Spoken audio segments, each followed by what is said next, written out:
જય માતાજી friends, welcome back to અકિલાસ ખાના ખજાના। આજે આપણે બનાવીશું એક વિસરાતી જતી વાનગી, ગોળના ભજીયા।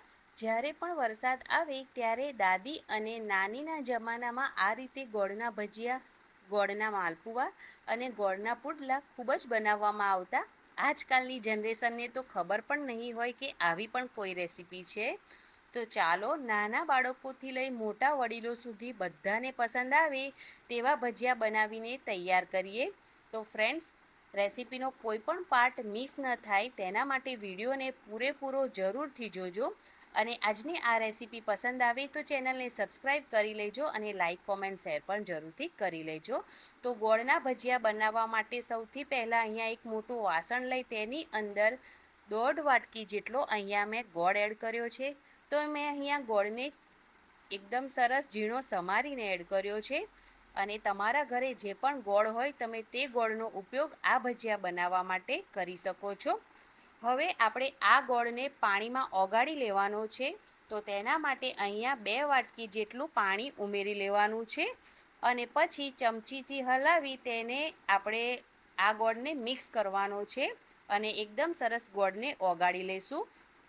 અહીં આપણે આ પાણીને ઉકાળી અને ગરમ નથી કરવાનું। જો ઉકાળીને તમે ગોળ ઓગાળશો તો ભજીયા ચવડ થઈ જશે। 5 મિનિટ જેવો સમય લાગશે, પરંતુ આપણે હાથેથી જ આ રીતે હલાવતા જઈ અને ગોળ ઓગાળવાનો છે। તો હવે તમે જોઈ શકો છો કે બધો ગોળ સરસ ઓગળી ગયો છે। તો ગોળનું પાણી આ રીતે સરસ રેડી થઈ ગયું છે। તો હવે ગરણી લઈ અને આપણે આ ગાળી લઈશું। પાણીને આ રીતે ગાળીને જ લેવાનું, જેથી ગોળમાં કંઈ પણ કચરો હોય કે ગોળની કોઈ કણીઓ બાકી રહી ગઈ હોય તો તે ગરણીમાં જ અલગ થઈ જાય। હવે ભજીયા બનાવવા માટે એક મોટું બાઉલ લઈ તેની અંદર 2 વાટકી ઘઉંનો જે ઝીણો લોટ આવે રોટલી બનાવવાનો, તેને ચાળી અને એડ કરીશું। લોટને ચાળીને ઉપયોગમાં લેવાથી તેમાં બિલકુલ ગાંઠા નથી પડતા। હવે જે આપણે ગોળનું પાણી બનાવ્યું છે એ આપણે થોડું થોડું એડ કરતા જઈશું અને એક લમ્સ ફ્રી બેટર બનાવી અને રેડી કરી લેવાનું છે।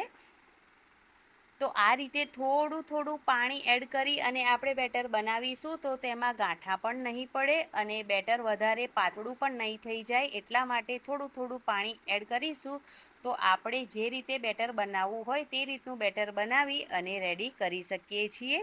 એટલા માટે હવે આ રીતે બેટરને આપણે હાથથી સરસ ફેટવાનું છે। લોટમાં એકદમ સરસ ચીકાશ આવી અને લોટ સ્મૂથ થઈ જાય ત્યાં સુધી આપણે તેને ફેટવાનું છે। જરૂર જણાય એ મુજબ આપણે તેમાં થોડું પાણી પણ એડ કરવાનું છે। તો અહીંયા એકદમ સરસ બેટરને મેં હાથેથી ફેટી લીધું છે। તો લોટ એકદમ સરસ લીસો પણ થઈ ગયો છે અને તેમાં કોઈ પણ પ્રકારના ગાંઠા પણ નથી। તો બેટરમાં હવે આપણે એડ કરીશું અડધી ચમચી મરી પાવડર, થોડો ઇલાયચી પાવડર અને 2 ચમચી ભરી અને વરિયાળી એડ કરવાની છે।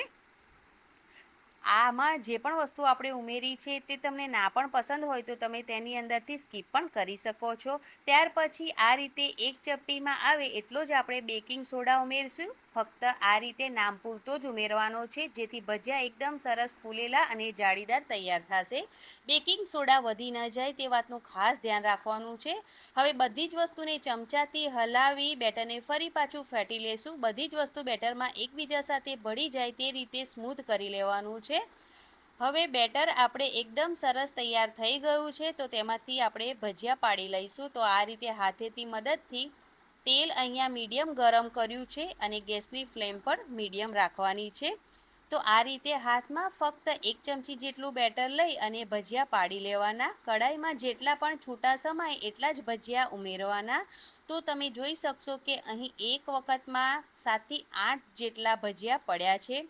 ગોળના ભજીયા છે તો એકબીજા સાથે સામસામે ચોંટે નહીં તેનું ખાસ ધ્યાન રાખવાનું છે। ભજીયા ઉમેર્યા પછી અડધી મિનિટ સુધી આપણે તેને બિલકુલ નહીં અડવાના। અડધી મિનિટ જેવો સમય થાય પછી જ આપણે ભજીયાને આ રીતે ફેરવી લઈશું। ભજીયા તેની મેળે જ તેનો શેપ લઈ લેશે અને ત્યાર પછી ઝારાની મદદથી તેને આપણે આ રીતે ફેરવી લેવાના છે। બંને બાજુ એકદમ સરસ ગોલ્ડન કલર આવી જાય ત્યાં સુધી આપણે તેને થવા દેવાના છે। તો તમે જોઈ શકશો ભજીયા તેની સાઈઝ કરતાં ફૂલીને ડબલ થઈ ગયા છે અને તેનો કલર પણ એટલો સરસ આવી ગયો છે.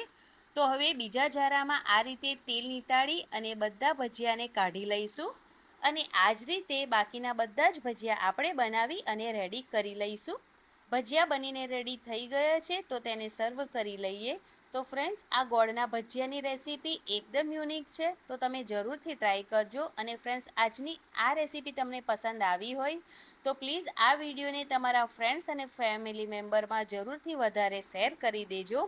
તો વિડીયોને એક લાઈક કરી, ચેનલને સબસ્ક્રાઈબ કરી અને કોમેન્ટ કરીને તમારા અનુભવો અને તમે મારો વિડીયો ક્યાંથી જુઓ છો એ પણ જરૂરથી શેર કરજો.